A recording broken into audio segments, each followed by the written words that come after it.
24 फरवरी से यूक्रेन और रूस के बीच जंग जारी है। लाखों लोगों को अपना घर छोड़कर पोलैंड में शरण लेने को मजबूर होना पड़ा है।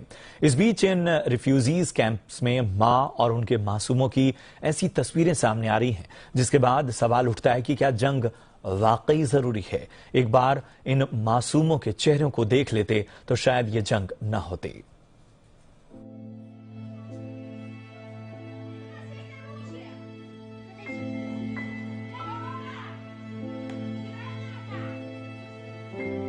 अपनी मां की बाहों में ये मासूम जैसे खेल रहा है, इसे पता भी नहीं कि बाहर बम धमाके और मिसाइलें शहर के शहर तबाह कर रहे हैं, क्योंकि अपने घरों से कोसों दूर ये मासूम अपनी मां के साथ सही सलामत एक शरणार्थी कैंप में रहने को मजबूर है।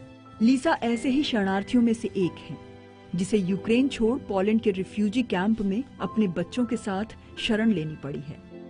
लीसा पूर्वी दोनेत्स्क के स्लोवियास्क से जान बचाकर जैसे तैसे यहाँ पहुंची हैं,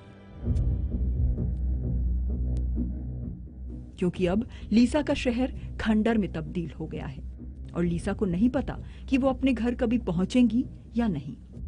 उसे इस बात का सुकून जरूर है कि उसकी बाहों में उसका मासूम है, यानी ये वक्त भी कट जाएगा।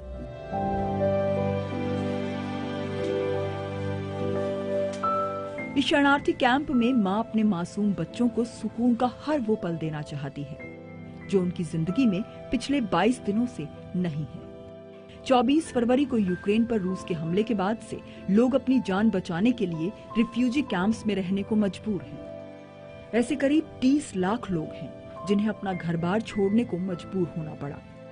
बाहर धमाकों का शोर है, लेकिन मासूम की किलकारियां और मां का दुलार इन बच्चों को वो सुकून दे रहा है जिससे साफ दिखाई देता है कि जीत जंग में किसी की हो, लेकिन इन्हें इस बात की परवाह नहीं। यूक्रेन के ओदेसा से ये लोग अपनों को विदाई देने आए हैं। कुछ ही देर में यहाँ से शरणार्थियों को लेकर ट्रेन पोलैंड के लिए रवाना होने वाली है, लेकिन किसी के भी आंसू थम नहीं रहे। दरअसल इन लोगों के घर भी रूस के हमलों की चपेट में आ गए। इन्हें भी नहीं पता कि अब ये अगर यहाँ से गए तो वापस अपने वतन कब लौटेंगे।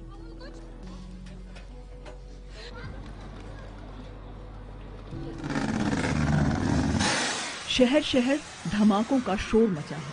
कहीं आग के गोले तो कहीं दंदनाती मिसाइलें, तो कहीं सड़कों पर टैंकों का कोहराम मचा है। रूस लगातार कह रहा है कि उसकी लड़ाई ज़ेलेंस्की की जिद से है और उनकी जिद के खिलाफ ही रूस ने मोर्चा खोला है। प्योर रिपोर्ट, जी मीडिया।